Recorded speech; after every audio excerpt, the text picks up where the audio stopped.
अध्यक्ष महोदय, मला आपल्याला एक विनंती करायची आहे की विरोधी पक्षाचं महत्वाचं आयुध हा 97चा स्थगन प्रस्ताव आहे. अध्यक्ष महोदय, काही स्थगन प्रस्ताव हे आपण आपल्या दालनामध्ये नाकारू शकता. ठीक आहे, आपण नवीन प्रथा पाडली नाही, पूर्वीपासून आहे याची मला पूर्णपणे कल्पना आहे.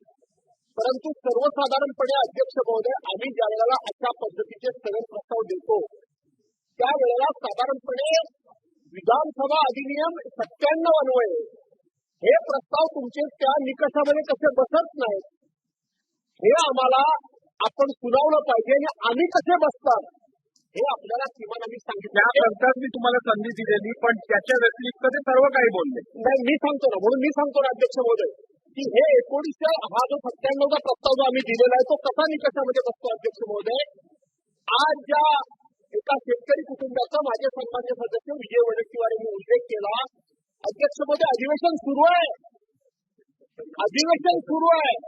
अधिवेशन सुरू असताना नागपूर जिल्ह्यातला एक शेतकरी त्याचा स्वतःला बैल घेण्याची त्याची परिस्थिती नाही, खर्च करण्याची त्याची परिस्थिती नाही, अशा वेळेला ते जोत स्वतःच्या खांद्यावर त्यांनी घेतले. अध्यक्ष महोदय, आपण पाहिलं असेल.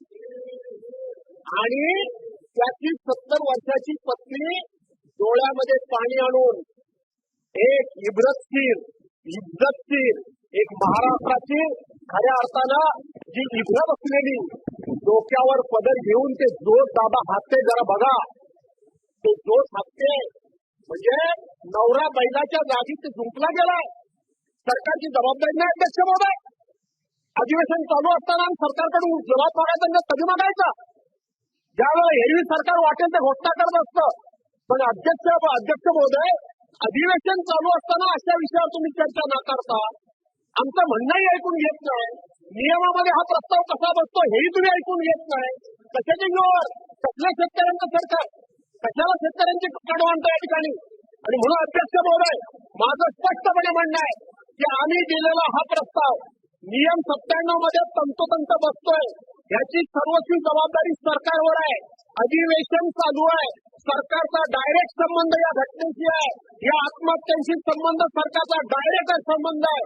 म्हणून मी मेरिटवर न बोलता मी हा प्रस्ताव कसा या ठिकाणी मंजूर होऊ शकतो याच्यावर बोललोय. आणि म्हणून हा प्रस्ताव स्वीकारा, तात्काळ चर्चा सुरू करा ही आमची मागणी आहे. रुलिंग देऊ दे, मला रुलिंग देऊ दे. आता isakal.com आहे देशातील नंबर 1 ची मराठी न्यूज वेबसाईट. प्रत्येक अपडेटसाठी isakal.com ला नक्की भेट द्या.